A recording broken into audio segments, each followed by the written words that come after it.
Welcome to He Did This to Me, the sports podcast from a father and son who happen to be mostly optimistic Knicks, Jets, and Mets fans. My name is Nick, aka Goody, and with me is my old man, aka the big guy, Noel. And just like his name, all we do is win. Let's get to the show. It's time to begin.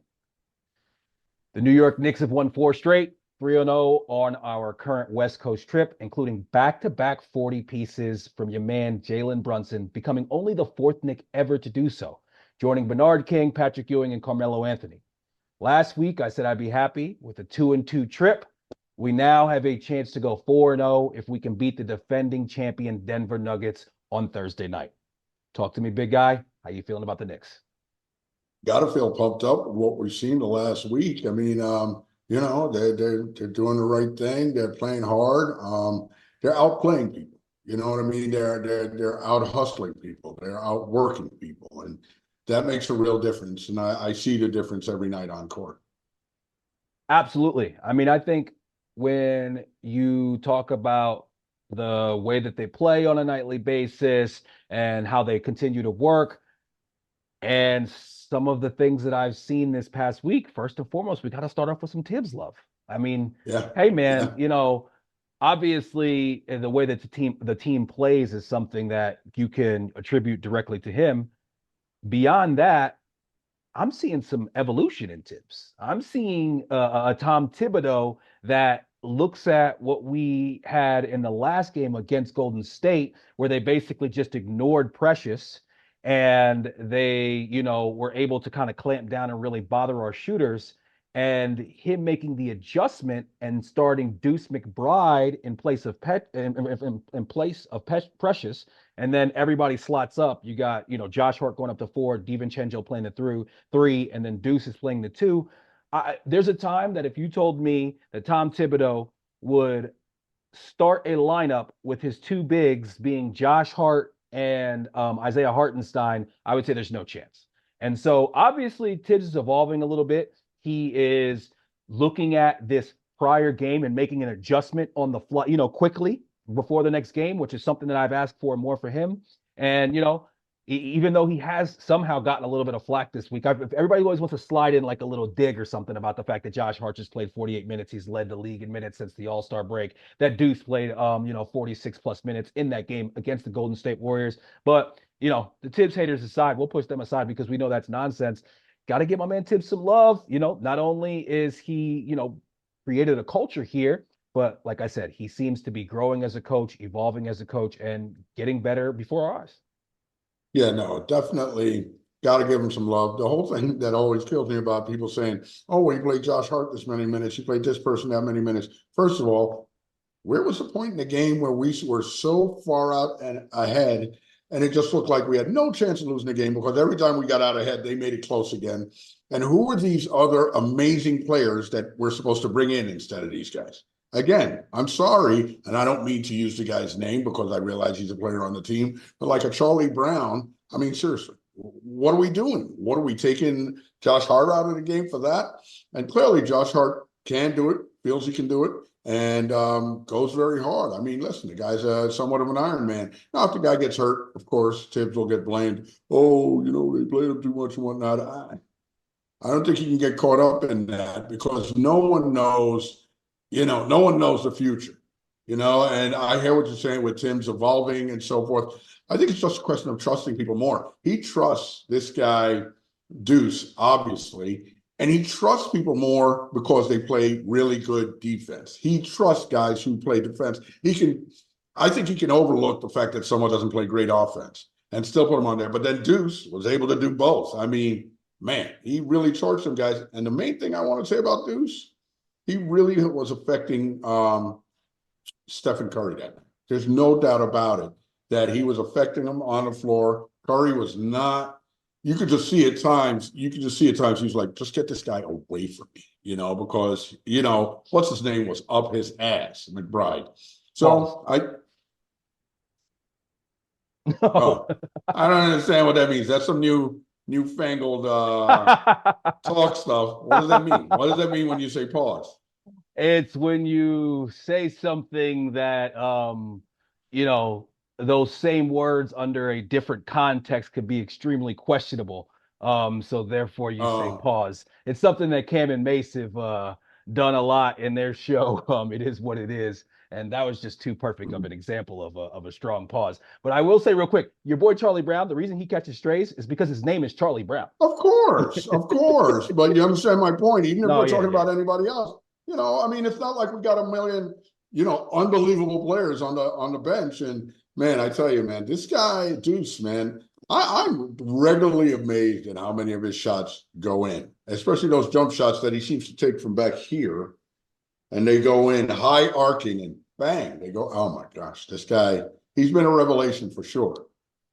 Yeah, Deuce has been fantastic. I just he during this little stretch he'll have one game where maybe he's not playing great, but like you said, his ability to really affect Curry. There's a couple highlights that were going out from people on Twitter that were showing him like Curry almost there was a couple of possessions where Curry almost kind of like gave up on the possession. It was just like, Hmm. enough with this guy. Right. And and a couple of times where he chased him off of his shot where Steph is stepping out of bounds. And then, yeah, if you're going to shoot 6 of 9 from three, have 11 points in the first quarter, really got us off to a great start. And one thing about the Knicks, great stat that I heard today, when the Knicks take a 15-point lead in a game, They don't 30 and lose. 0. Yeah. 30 and 0. That's in Only today's team in the league. yeah, in today's NBA, that's a really telling stat about Unbelievable. mindset and the fact that we don't have long lapses and that the fact that we take care of business. The other thing that I thought was interesting, 11 wire to wire wins. Number 1 in the league. Number 2 is Boston with 10. All the games that they win, shout out to Alan Hahn for these two stats. All the games that they win, you would think that they would have a bunch that they've won wire to wire, but it just speaks to the level of seriousness that it seems like the Knicks take every single game. And that's the only reason that we've been able to uphold and stand pat with all these different injuries that we've had. At this point, we're just hoping that everybody gets back healthy for a playoff run. Obviously, we keep saying that, and we'll talk a little bit more in detail about that as we go forward. But you start to look and think like, what would our record be if we had everybody healthy? Because the fact that we've been able to, hold down the ship throughout all this different turmoil, guys being in and out are two of our three best players, definitely one of our two best players, and arguably two of our three being out for extended amounts of time, and yet we're still able to be where we're at. I think that says a lot about, the team overall. Speaking of OG, with the injury, he has some discomfort in the elbow. He's missed last game, and he seems like he will be missing more games, according to Woj. And it's going to be touch and go. He's going to be day to day, and we're just going to see what happens with him. 15-2 when he's in the lineup, plus minus God, well over 280 in those 17 games. And we hope we can get him back because even if he's not shooting the ball well, the team still looks totally different with him on the floor. And Hmm. with him, it's just going to be touch and go, wait and see. I have to ask you this question when it comes to OG because when I've seen some Toronto people, basically saying if OG's not 100%, he don't want to play. That's been a thing that they've always looked at with him. And if you look at his injuries, it looks like some of them that it's like I usually don't see guys miss a lot of extended time with this injury right here. And I saw somebody say specifically, if Julius Randle had this same injury, do you think that he would not be playing or not playing right now? I pose that question to you. Well, I mean, listen, Julius is a tough guy. Clearly, we know that. He'll play through injury. Look, man, I think OG Anunoby, I don't care what these Toronto people say. First of all, it was a losing organization. It wasn't going well. Guys might not give their all. I have a hard time believing that OG Anunoby is just sitting at home chilling, eating peanuts, and he could be on the court. The guy seems like he wants to play to me. He did seem like there was legitimate discomfort and it was bothering him the other day. And no less than Bart Scott, Han's partner on the radio, said, he told us all of this. He said, there's going to be discomfort. He's going to have to work through it. And that's all part of this process, I believe. So I think he'll be fine. I'm just looking forward to everybody getting back by playoff time. And it's going to be a real interesting end of the year for us, no doubt. Yeah, MRI did come back clean. Forgot to mention that, so that's a big thing right there. So it is just him Mm-hmm. dealing with the discomfort. I don't think that OG's sitting at home eating peanuts, as you say. I do think that some players are willing to play through certain things and then they have a certain level of toughness and other guys don't. I haven't been Right. around, I haven't had OG on my team long enough to really like, make a strong distinction on that either way. And I don't know exactly what's going on with him and how he feels. But I do know that like guys like Brunson, guys like Julius, those guys are warriors. They're gonna be on the floor. They're gonna be on the like somebody, they're not coming and saying, hey, I need to sit tonight. Somebody's telling them that, you have to sit tonight. And Right. and I'm not 100% sure what the deal is with that with OG. If it's strictly a pain thing, and maybe it is the brass that's coming down to him and saying, "Listen, man, let's take a look at where we're at in the That's standings. Look at right. how the team is. Let's take a couple of days." I also kind of think with Julius that with the Knicks, we're not going to know. It's just going to be all of a sudden one day he practiced full, kind of similar to what we saw today with Mitchell Robinson. Today, Right. Mitchell Robinson, all of a sudden, full practice today. So that means that's telling me he's going to be back in within a week. You know what I mean? Probably. As long as he can get his wind right, or at least be back with a very strong minutes restriction very soon if he's playing in full practice. And so I think with Julius, I think that if we were in the play in right now, if we had fallen to seventh, things might be a little bit different. I think where we're at right Hmm. now, they're like, yo, let's get you as right as possible That's so right. you can play like those last 5 to 7 games, and then we can go boom, like rolling into the playoffs. And, I think that with OG, hopefully it is them saying, let's be cautious. Let's take a couple more. Let's make sure we don't get too much swelling in that joint. And now that's something else that we have to deal with. And they are being conservative. And as we keep saying, we hope we at some point get to see the full squad together. Yeah, I think the management and coaching is definitely being conservative. I know that's what I would do. And it seems to me that's the sensible thing to do.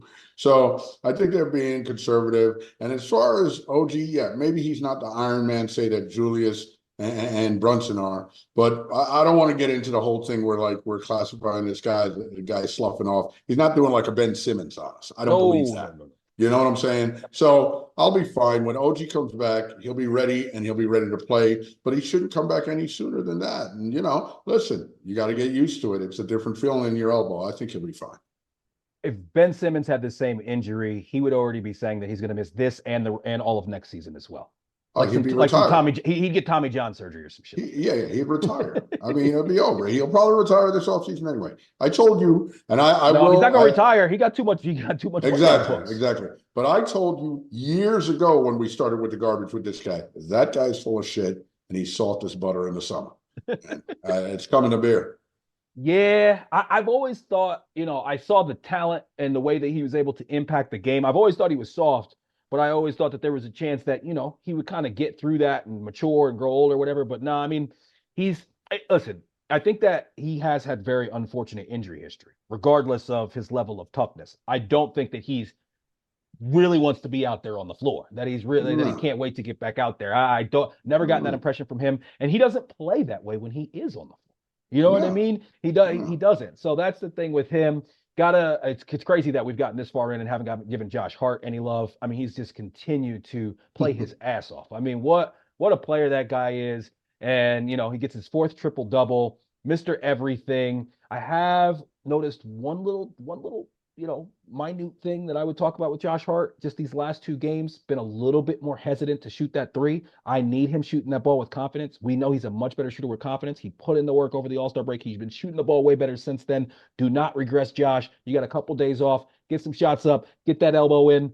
Get it off the palm. Those are the things that he said that he really focused on, during the break. And I need him shooting with confidence because especially if OG's out, and when he doesn't shoot with confidence, now they get to sag on Brunson a little bit more. Now, the whole thing kind of gets clogged up. It gums up the work. So, but overall, Josh Hart, fantastic. His rebounding is just next level. I think I said last week he's like a miniature Rodman on the floor. His ability Hmm. to gauge where the ball is going, his ability to box out bigger players and pinch down and get he's not just getting like the threes that come off and get tapped out to him. No, he's going down there amongst the Mm-mm. trees, snatching balls, and then when he does, he's going straight to the rim. And his ability to finish in traffic with either hand is excellent. Fantastic. He's very good at that. And he's a tough, hard-nosed player. He plays the game the right way. That's the big thing, man, is that we've got guys now who play the game the right way and the way Tibbs wants it played. So everyone else has to follow. You know, with Brunson being the leader, everyone must follow because he's the embodiment of Tibbs out there on the floor. So, you know, I think that makes a big difference for us. We're getting better as a team, and I'd be very interested, obviously, to see what this team does in the postseason. But then going forward, like we've spoken about before, I'll be very careful with upsetting the apple cart with this team because the chemistry is so good that if we're all healthy, there are very few players I would want to change on this team. You know, I mean, I suppose at some point we'll have to make a change to ascend to where we're like the favorites in the Eastern Conference, but I'm not sure what that is, man. And that's a really dicey move. You got to be really careful with that. Yeah, and I'm not, I'm not giving up any of.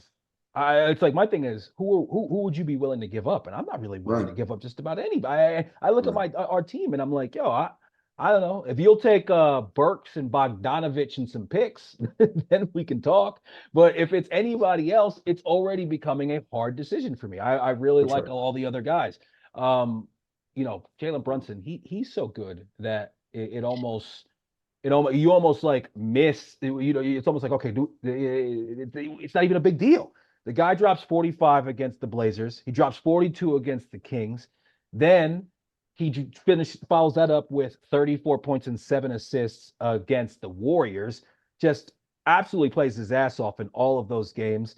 He is three ball, that deep three ball, it's coming back a little bit. He had a little bit of a lull in his percentage when it came to the three, and he's been shooting that at a high clip recently, both the amount of attempts and the overall percentage. And that game against the Trailblazers, he was the offense. I mean, Mm-hmm. he was everything for us. Against the Kings, you heard what Mike Brown had to say about him afterwards. And then did you get a chance to hear what Draymond Green said on his podcast about Brunson? I Yeah, did. great Yeah. comments as well. I mean, the whole league is realizing who this guy is. He's having a tough time being guarded by anyone. And I went and I looked at a few different sites and I wanted to see, where they ranked him as far as potential MVP. The highest I saw him was seventh. Mm-hmm. And I saw multiple lists that still, one of them was 5 days ago, as recently as 5 days ago, had him ranked behind Halliburton. Come on. That is insanity to me. Yeah, the whole Halliburton is better than better than Jalen Brown. I mean Brunson. Jalen Brunson is that to me is just out the window. There's no chance that this guy Halliburton's better than Jalen Brunson. No, Okay, no. stop. Um, I don't know. You tell me, man. Eastern Conference, give me a better point guard Yeah. in the Eastern Conference. That's a tough call, Nick.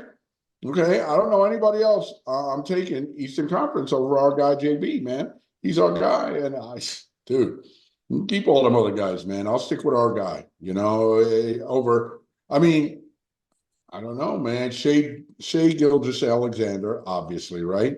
I Mhm. suppose Ja Morant when he's healthy, right? Um, Yeah, no, because to me, it's not just a when he's healthy conversation. Because first of all, every time a guy has a injury, that's part of their value is their right. ability to be on the floor. And then when you mix in the off the court stuff with Ja, if you said to me Oh right yeah, now, I get to have the next guy for the next 10 years, I want Brunson. And I part want of Brunson. the thing about Brunson that, unless you're a Knicks fan and you watch him every night or you're somebody who, follows basketball really closely, you don't understand the culture setter that this guy is.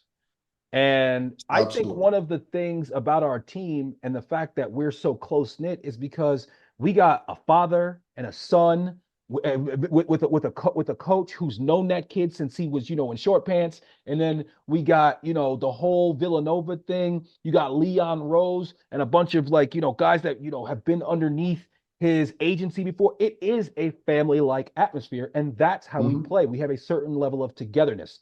Real quick, to touch on the MVP, I'm looking at the list right now. This list has Brunson seventh. It's got Joker one, SGA two, Doncic three, Giannis four, Kawhi five, Anthony Edwards six. I would change the order of that a little bit, but I can see all of those guys being argued in Kind of front hard. of being argued in front of Brunson. But I think that what they're not taking into account is the fact that Brunson is playing without his Robin and still has his team in the top four. That's And right. most of those other guys, there hasn't been any huge. Anthony Edwards now has to play without Cat. Kawhi, Russ has gotten injured there, but he's definitely not the Robin. His Robin is Paul Right. George. And, Mhm. Giannis, Dame Dollars there. None of those other guys have had to deal with that type of, peril throughout their season. And Brunson has to for a huge chunk of it and has just been, the steady captain righting the ship throughout the entire time. No doubt about it. I mean, like you said, he's a culture setter, and I'm so happy that we have that guy leading our team.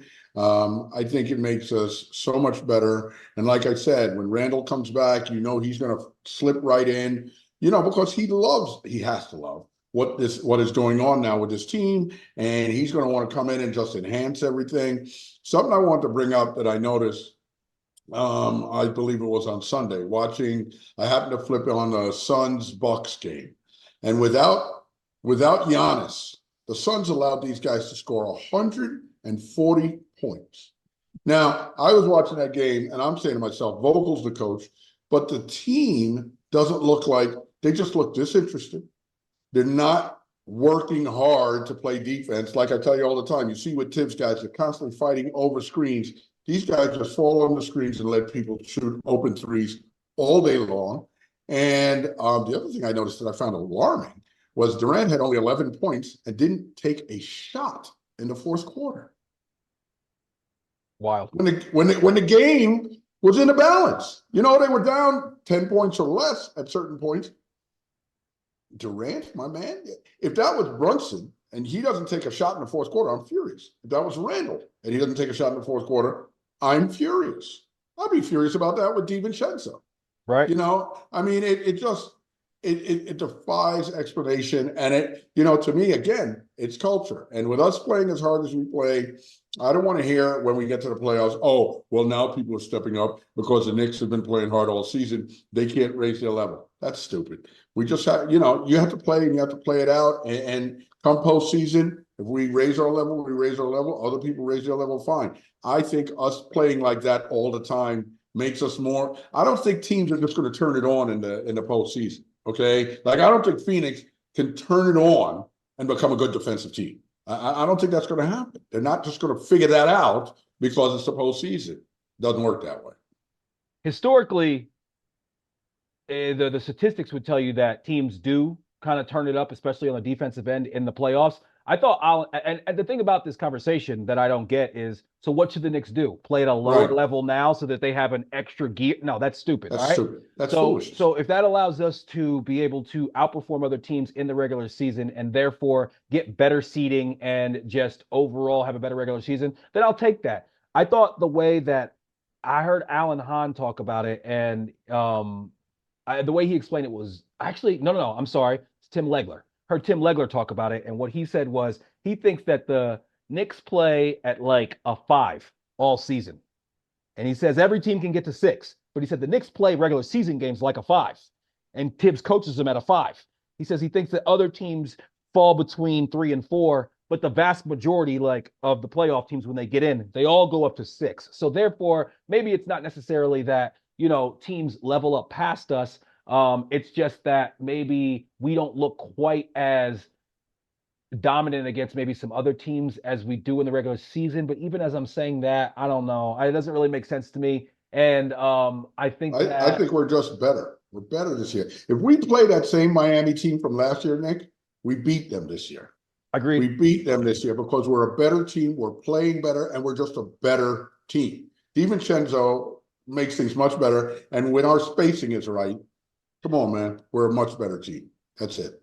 Absolutely. And I also think that when people make these grand statements, it's like, okay, well, in the first round against Cleveland, which we were the dog in that series in the lower seed, we seemed to level up on them over intensity Right. wise. They didn't Right. seem to level up and try to and get to our level or past us. We seem to continue to be a certain more level of just more ferocious and just more, you know, detailed and And Tibbs all of a sudden is out coaching this guy. Like, all those things were that in the first round. The second round goes the way that it does. And then that becomes the entire narrative, which, at the end of the day, it's sports. It's going to be about how you finish. That's always going to be, what the overall talk track is going to be about. And we're going to forget about what happened before that. One other point I wanted to make about Brunson.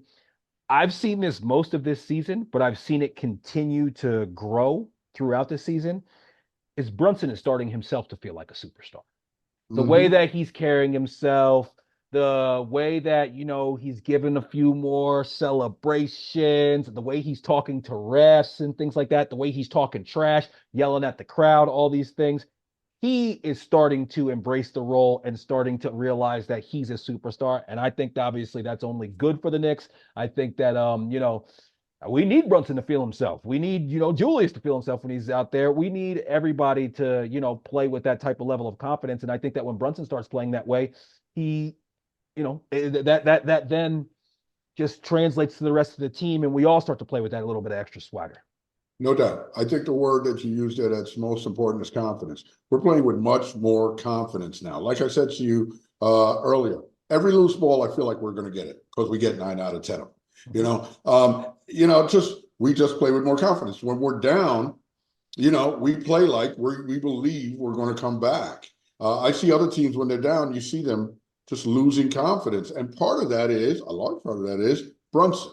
His body language, everything always stays even keel, Yeah. never with the slumped shoulders or, with the dour expression, and that means something, man. People follow that. And I think one, he's the best player, but two, he handles himself properly. And I think that's make a big difference with how we're handling things. And I think we're going to go into this postseason a lot more confident and playing a lot better. And like I say, Nick, I just think we're a better team, man. You got Hartenstein playing a bigger role, which it's going to be interesting when what's his name comes back, when Mitch comes back.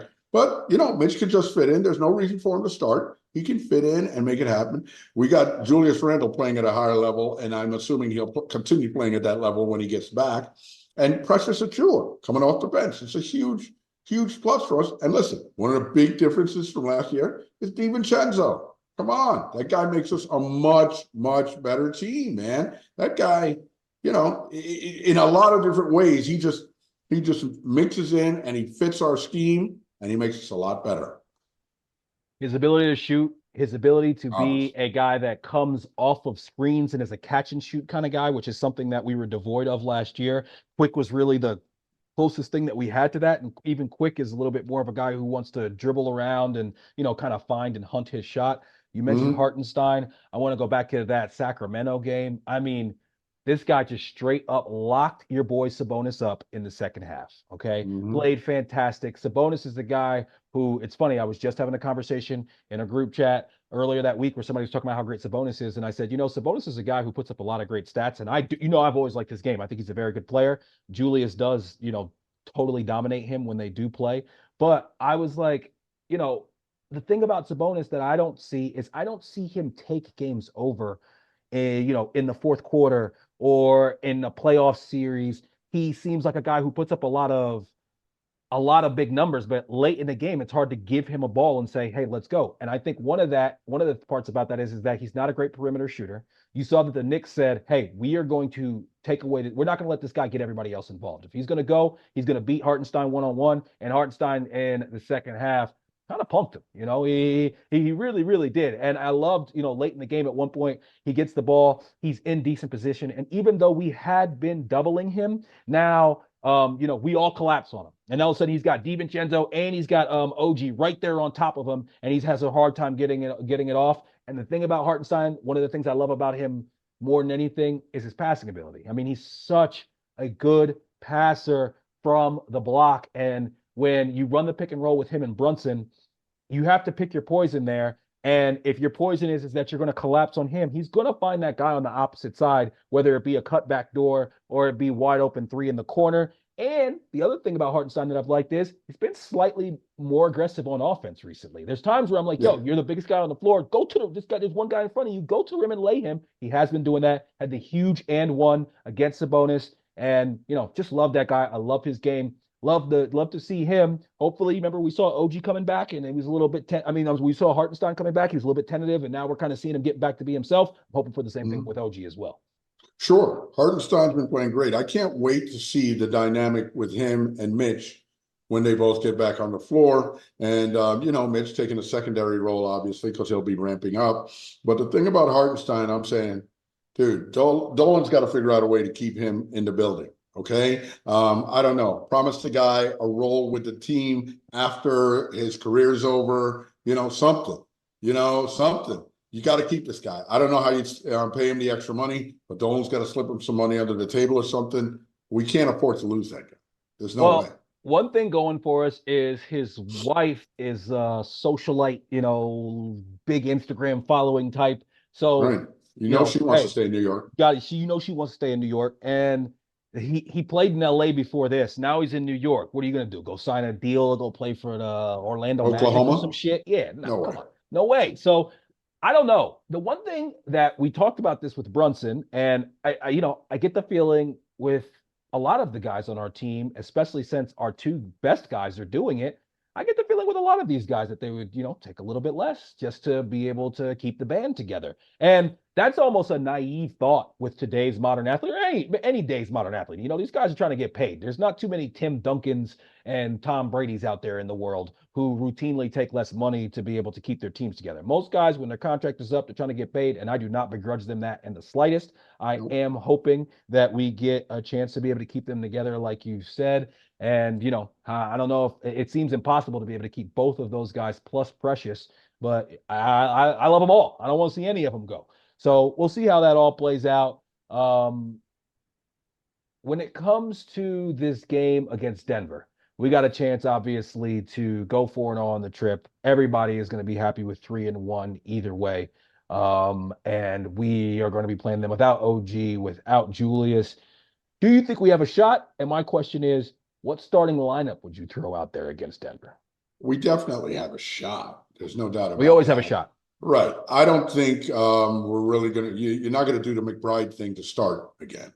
I think you definitely have to start Achua now because you got Jokic and you have this kid, Michael Porter, And and Aaron Gordon. Yeah, Aaron Yeah, you can't ask Gordon. Josh Hart to man up against Aaron Gordon. No. He'll get killed. In fact, he'll probably end up. Precious would have to hold Aaron Gordon, and Josh would have to hold Michael Porter because Michael Porter ain't doing anything in the lane really, and he's just shooting. So that's good. But still, I mean, listen, we know they're an amazing team. Jamal Murray is unbelievable, all that. But listen, we got to go out there and we got to put it out there. And I think a lot of what is winning these games for us, Nick, is our defensive intensity. You see these other teams that you see them like a little bit like, when the Knicks are all up on them and whatnot, you see them backing up a little like, oh, and I felt like that's the point I was trying to make to you last year when we were playing Miami, that they were up in us. They were up in us all the time. And we were like taken aback by that. I think we've been doing that to everybody this season, and we need to keep it up in the postseason. And that said, I don't think we're reacting as much. Like when they're blitzing Brunson, which a lot of teams are doing now and trying to do, Brunson's figuring out how to handle that, and he's making people pay for that shit. And if we keep shooting and playing well, I mean, look, we're going to have the off game here and there, but I don't see any reason why we should fall off and be like, some 30% shooting team all of a sudden. I see us, continuing to play well. And if we continue to move the ball, we're going to keep making easy shots for ourselves. Yeah.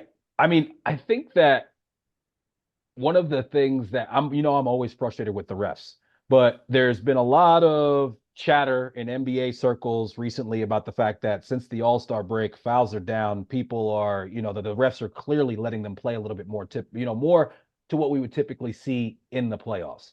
And advantage Knicks, man. That's advantage Knicks. Right. Because we play physical as is. And if you let us, push the envelope a little bit more, guess what? Most teams, like you said, they're not going to be ready to handle that. And so I hope they continue to call the games like that. And I hope that we see that and we continue to take even more liberties and push them to the point where, we got to see exactly where the line is. But I do wish that Brunson would stop getting hit in the face so much and there being no call. Yeah. All right. Sucks. So New York Jets continue to make signings and bring in guys to go all in for their 40-year-old quarterback.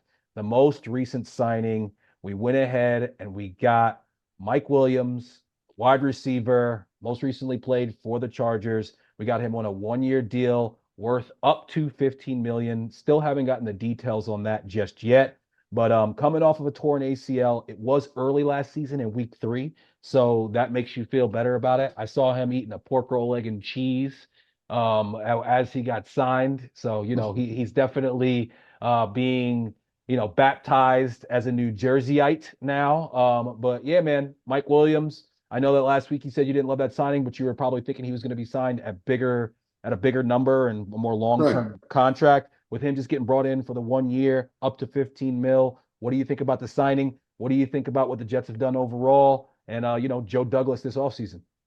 Yeah, no, I love the signing simply because they say it's a deal up to 15 million. Now look, I look at this guy, Ty Smith's contract, and the way that's worked out, I have a hard time believing that Joe Douglas just agreed, okay, we'll pay you $15 million here. No, there's incentives. He's probably getting a base and a signing bonus or whatever, and then there's probably incentives that get him up to 15. That's the way Joe does business. Yeah, he's coming off an ACL. I obviously you wish you were bringing in somebody who's been fantastically healthy for 5 years, no problem. No, I mean, if that was the case, then they probably wouldn't let him out the door, right? Or, they have their own salary cap issues over in San Diego, so they have to prioritize. But I think he's a good player. It's clear that he's a very good player. And I will definitely compliment Garrett on the other side. And he's great at making that contested catch downfield. I love that about him. If there's anything where I'd say maybe wouldn't be Garrett's strong suit, that would be it, because he's not a bigger guy. I haven't seen Garrett make a lot of leaping contested catches. I don't remember that. Maybe I don't remember it, but he hasn't made that many. This guy seems to specialize. I love the other moves he's made. Obviously, Ty Smith, love that move. Of course, it comes down to health, right? I mean, you hope our guys are healthy, and you always hope that every year. And now we just have to get some good backups. We're hearing great things about Carter Warren, how they feel they can coach that guy up. We got a couple other backup linemen. Who knows what we're going to even do with Becton? We'll give Becton an offer, I'm sure, to be a backup. And if he doesn't want it, then he can go somewhere else. That's life. That's the name of the game, right?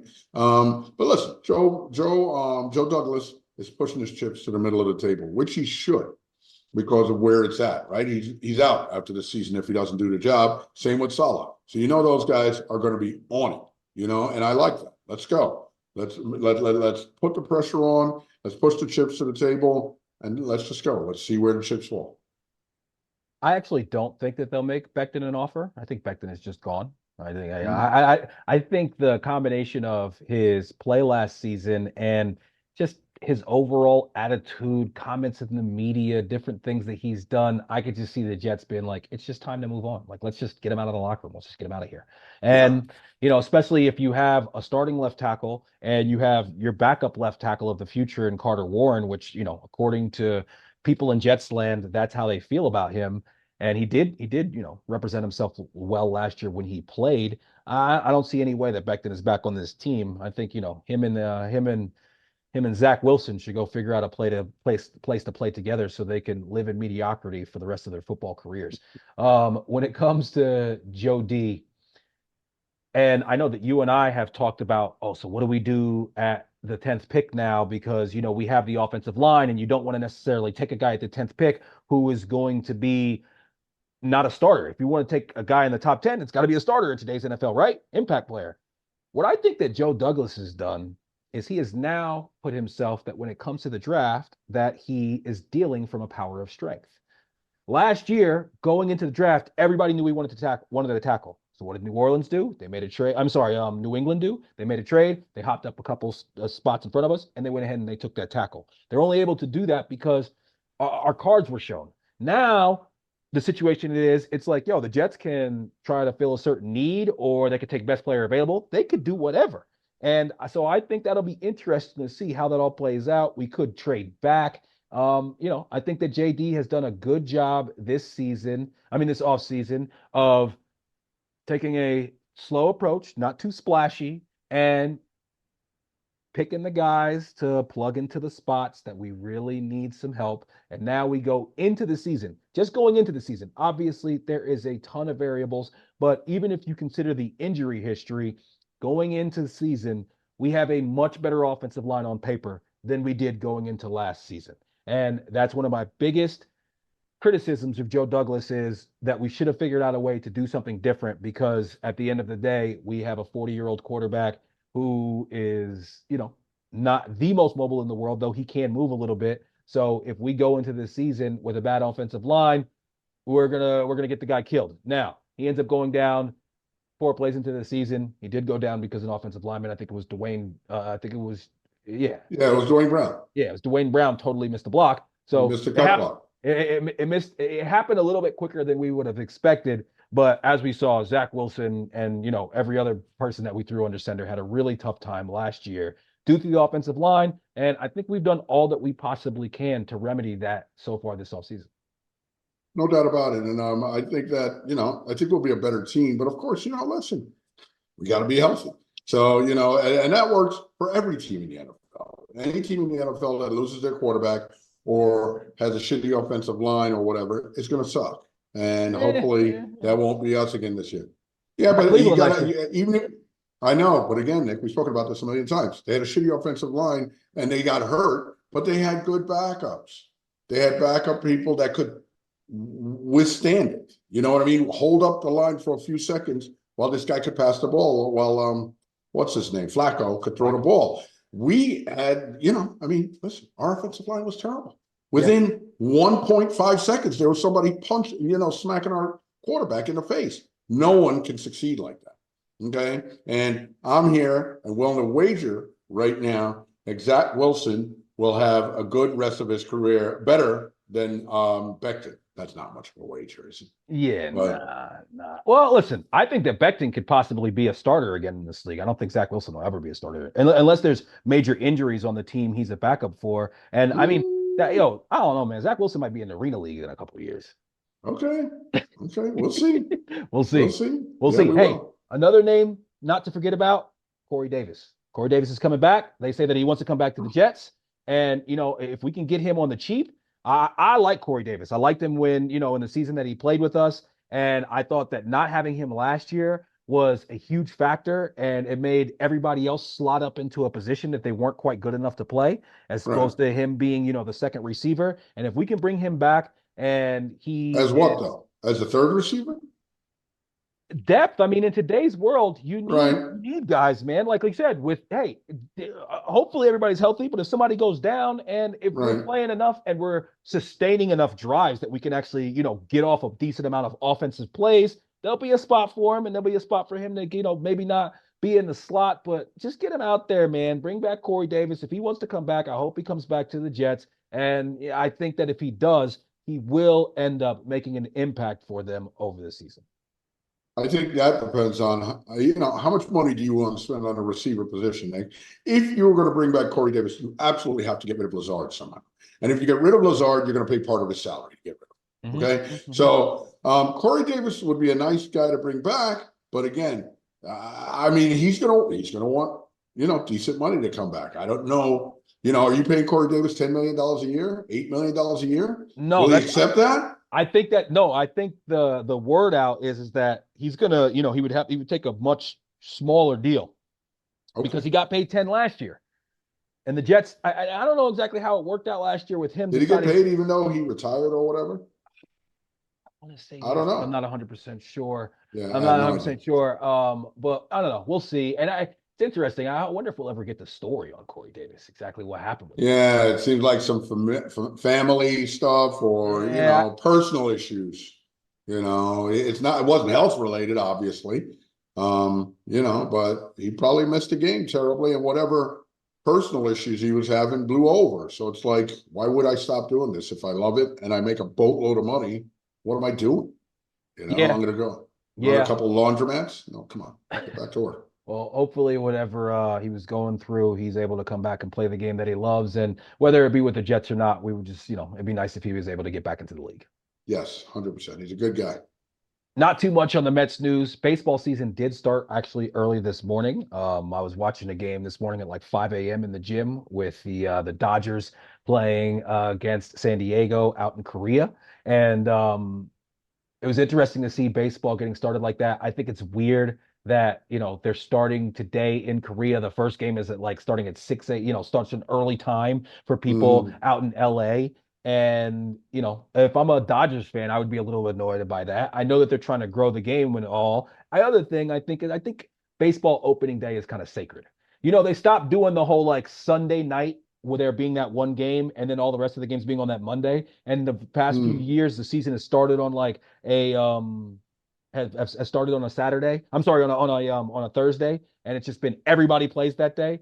I think that's cool, man, and I think that there's something to the opening day is bigger in baseball than it is in other sports. And there's some right. people who, they've been to opening day every single year for however many years. So I don't know. Mad Dog ranted about that today when he was on First First take. Take, and yeah, I don't love the idea of the first game of the season being out there. In the NFL, the first game of the season this year is going to be in like Brazil. Really? I Yeah. didn't know that. It's Chiefs versus I'm not 100% sure, but it's yeah, the first I don't love that. I don't love that, especially because I think that if you're a season ticket holder and those games are considered home games for your team and now you just miss a game, I bet you they don't give you a discount. Right, right. That's bogus. Especially in football where there's only eight of them. You know what I mean? Like, come on, man. Like, I just think that opening day specifically, those first games, they should be here in front of our fans.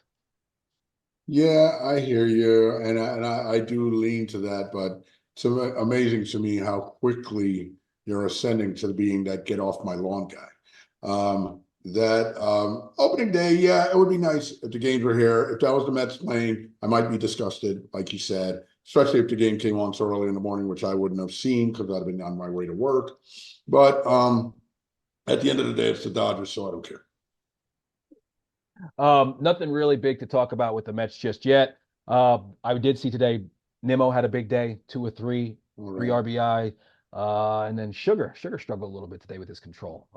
really? Yeah, he ended up giving an earned run. His ERA is up over three for the playoffs, and I think that's just because he has so little innings. I mean, one run is going to jump it up quite a bit. But Right. just when I did look at, I forget exactly what the count was, but when I looked at his pitch count and how many of them were strikes, it was a little it was it wasn't sugar-esque, but I think Hmm. that, he'll be fine. Just get him out there as much as you can right now before the games start to actually count so he can work through whatever that is. And with him, you know that he can come out and walk two guys and then strike out the next three. We've seen him do stuff like that plenty of times before. Can't wait for the season to start, starting to get into baseball mode. It's, the weather's getting nice, and it's time to start that 6 month war. Yeah, no doubt about it. I mean, the season is endless, and I just think, I read where Buto is being sent down. He's not going to start the season with the big club, and McGill. Tyler McGill. I've been telling you about him all spring. He wanted Yeah, his spot. it's Tyler McGill. Tyler. Who Tyler McGill? Who's supposed to start opening day for Opening us? day is supposed to be Mania. Oh, okay. I Hmm. don't know exactly if they've named an opening day starter yet. Actually, I'm not sure. Hmm. But And I do. I mean, what did you think of Stroman turning that down for the Yankees? I don't even really know what that means. I've never even heard of a player doing that before. I thought it was incredible, and I just read a little bit about it, but I think I'd be annoyed. He wanted Oh, I would be he annoyed. I could tell you he that. didn't want to take the ball for opening day because I think he wants to be the pitcher at the home opener. But listen, your ace goes down, and the manager comes to you and says, "I'm giving you the ball for opening day." I don't even want to hear any bullshit about anything. Just take the ball. This is an opening day for the season, man. What are you doing? I don't get that. Listen, and if I was, another player in that locker room, I would be looking at him sideways as well. I think that's wild. It I seems think incredibly selfish to me. I just, maybe there's more to it that I don't understand, but I was blown away by that. I was very surprised. agreed. Severino. is going to be the opening day starter, and Okay. then it's going to be Quintana, Manaya, Hauser, and then the fifth will be McGill. Okay. Okay. Hey, Okay. Severino, he's a guy that we know when he's healthy, he's been great. He's been great the He can last few deal. years when he absolutely, and he's had a very good spring as well.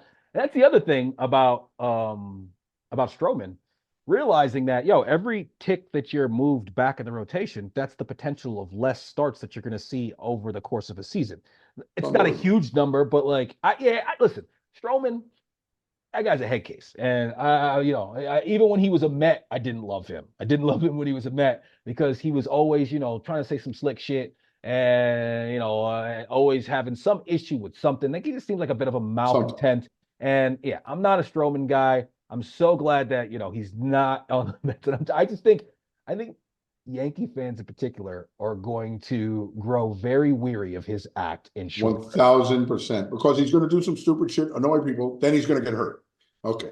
And Yankee fans are just super traditionalists. Listen, there's going to be a certain segment of Yankee fans that aren't going to like the fact that he's wearing a do rag under his hat just off the rip, and Yeah. that's true. And I don't have any issue with that personally, but that's true. And then when he starts to get into his act, as soon as he's not pitching well, it grows old extremely fast. Extremely fast, Nick. And again, man, I mean, listen, we're Met fans and so forth, but the Yankees are the most storied organization in the league, bar none, no question about it, right? Sports. In sports. And you want to tell me the manager of that team comes to you when their guy gets hurt and says, "We're giving you the ball for opening day," and you say no? I just have a hard time understanding how that all works. I mean, like I could see like Aaron Boone being like, "Wait, what did you say?" I mean, it's just amazing, and especially with you being a new pitcher on the team, I would think you would jump at that chance. I'm amazed by I'm that. sure Boone didn't think he was asking him a question. I'm sure Boone just Right. thought he was like delivering good news. Number one. Number two, dude, it should be a question. It should be an order. I'm sorry, but you're the fucking skip, bro. Here, take the ball. Yes, Right. skip. That's it. That's it. Yeah, yeah. Exactly. This is not a democracy. Come on, man. What are we talking about here? Yeah, It's that would definitely rub me the wrong doesn't way. bode well. Does not bode well going forward for them with him. I don't think. A guy we mentioned earlier when talking about the MVP race, and a guy that is starting to just get a lot of attention as being one of the best players in basketball. I've even heard some comparisons to a Mr. Michael Jordan. Anthony Edwards, currently averaging 27, 5, and 5. They have Carl Anthony Towns, one of their major pieces, out, and they've been able to, tread water. In the meantime, last night they lost to the Nuggets. Edwards had a three to tie the game at the buzzer that went off the rim and missed. But I mean, this guy, some of the plays that he's had recently, the block that he had, the game-saving block that he had, that was all over the highlight reels, where he jumps up and his head is above the rim. He makes a fantastic block, and that dunk that he had the other night, Jesus, I mean, Unbelievable. just an unreal dunk. Though, according to Sean Kemp, that would not be a dunk. Sean Kemp has talked before when people compared Blake Griffin to him. He said those aren't dunks though. He's throwing the ball Right. in. He's not assaulting the rim like I That's right. used to. And I hear Sean Kemp on that. And listen, whatever Sean Kemp says about dunks, unless Vince Carter's talking too, I don't want to hear anything that anybody else has to say. But Edwards, I've always been a huge fan of his game. I'm a huge fan of the way that he approaches the game and his mental, and he seems to bring it, intensity wise on a nightly basis. And the thing that I'm seeing from him this season is the turning it up on the defense, him, leveling up on that side of the ball, the willingness to play make a little bit more. Like I said, averaging 5 assists a game, and the improvement of the jump shot. Those have taken him to a total different level. The Jordan comparisons, I think, other than Kobe, nobody should be compared to Jordan. But I do see what people are saying as far as shooting guard, crazy athlete, super intense, and he's still a baby. It's not like this guy is even 25, 26. He's still very, very young. So who knows what he's going to be? What do you think of Ant-Man? Yeah, I mean, he's 22 years old. He's a hell of a player. I love his game. I mean, nothing not to like about his game. Seems like, he's got his head screwed on right. And I mean, his game is outrageous, man. I mean, the guy could shoot, he can go to the hole, obviously. And he, like you said, he's stepping it up defensively. I think we're going to see a lot of good things from this guy going forward in years to come. And especially if they get Cat back, them against Denver in the playoffs is going to be a fun struggle to watch. You Mhm, know, I mhm. want to see those guys beat each other up. Yeah, would love to see that series. It's just a good matchups all around, and that Tibbs used to be in Minnesota, and it almost seems like the remnants of Tibbs are still there because they play defense. Yeah, other than the Knicks, I'd say probably they're the second best defensive team in the league. Mm, Just as far as what I see on a nightly basis, the level of intensity that they bring, and that starts with Edwards because he's really stepped up his D this year, and I think that's made that entire team level up as well. And there's a lot of guys in the league that are young and are good, and it's just like, man, stay healthy. Like Zion's been turning it on recently. Zion's averaging yes, like 30 over his last few. Do you see his oop last night that he caught? I did. Crazy oop. And with both of those guys, can we get Anthony Edwards, Zion, and Ja in a dunk contest next year? That's I I heard Zion said something about, I might need to be in the dunk contest, and I and I and I think he will. I hope so. I hope so. I hope he's healthy enough to do so. And last time I saw your man Zion, he also looked a little bit more svelte. He's played himself into some better shape. Just interested to see what he does in this playoffs because the game slows down a little bit in the playoffs. A lot of his game and his offense happens in the full court. So when you put him in that situation where things kind of get more half court and defenses are able to load up against him. I want to see if he's able to dominate in quite the same fashion. And again, like I said, I just hope he's healthy, man, and we get to see what he can do. Yeah, I think Zion is playing much better. He looks strong, and hopefully, like you said, he stays healthy. But the league, listen, the league is in great hands, man. I mean, there's a lot of good young talent out there, and Nick, it seems like they seem to be decent guys. I mean, you just don't hear as much about guys getting in stupid trouble, except the jaw stuff for the last couple of years. But even that has died down, and he seems to be figuring it out. I hope for his sake. But the league is in a good position going forward, no doubt. Yeah, especially with Jalen Brunson as the best player in the league. That's right. All right. So last question I have for you because it's something that I've debated in a group chat recently. I think it's an interesting one. It's obviously totally hypothetical, but in a fight, in a street fight, this is not, no referees, no rules. It's a street fight, but it's in a big open space. Okay. It's not in a cage. Who you got? Mighty Mouse versus Aaron Donald. We got a UFC fighter who is a flyweight. He's like 125, 135 pounds against the recently retired defensive tackle Aaron Donald. In fantasy camp world, who do you think would win in a street fight? See, now I'm totally flummoxed because I actually thought when you wrote to me that you were going to ask me that, I thought we were talking about the cartoon character, Mighty Mouse. And I was going to say that he would win because he's always posing with that uppercut. Yeah, no, the cartoon But character Mighty Mouse is beating any mere mortal. Right. But okay. So now we're talking about the UFC fighter, Mighty Mouse. Listen to Yeah. me. Unless he chokes Aaron Donald out, he can't beat Aaron. He won't beat Aaron Donald. I don't think. Aaron Donald, if Aaron Donald gets a hold of this guy, it's a wrap. Okay. But like you said, it's a big open area. But if Aaron Donald can cover up, go peekaboo, like Mike Tyson, cover it up. And when he gets close to you, you either grab him or something and then just punch him in the head a couple. Listen, Aaron Donald's got to be able to deliver some seriously major blows. I think I got to go with Aaron Donald over Mighty Mouse. Oh, I think you're bugging.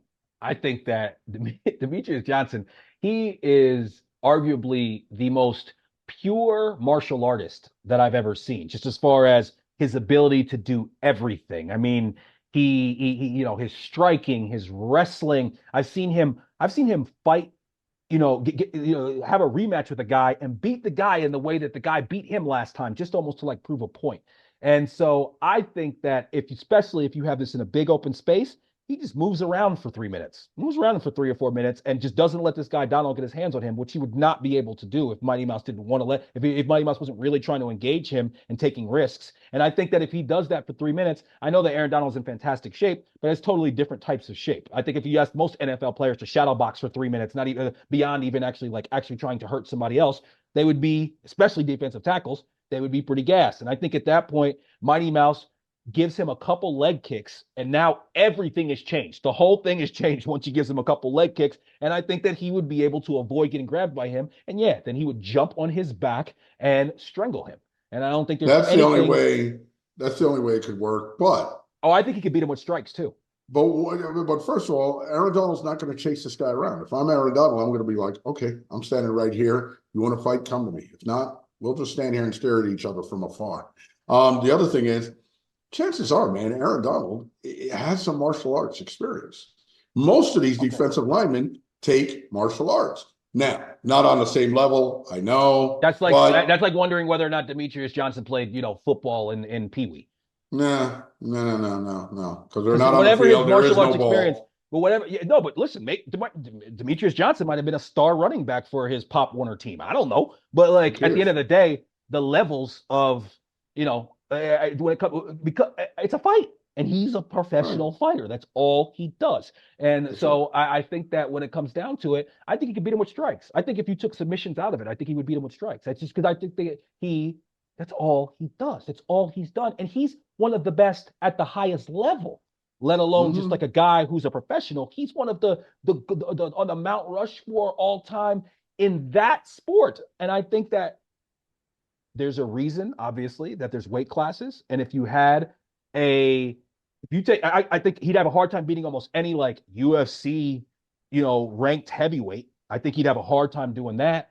But I think him versus Aaron Donald, even if you take out the submissions, he dances around, he peppers him, and after a while, Aaron Donald would start to get tired because I don't think Demetrius Johnson is literally going to run away from him. I think he's going to peek in and get close to him, and Aaron Donald's going to be like reaching to grab him. He's going to be like, oh, he's not there, and he's going to boom, getting kicked in the head because I should think that this guy is understands how to avoid punishment and deliver punishment on a level that Aaron Donald can't even comprehend. Okay. I think Aaron Donald gets a hold of him and does the El Kabong, and it's over. Catch us every week on YouTube or wherever you find your podcasts.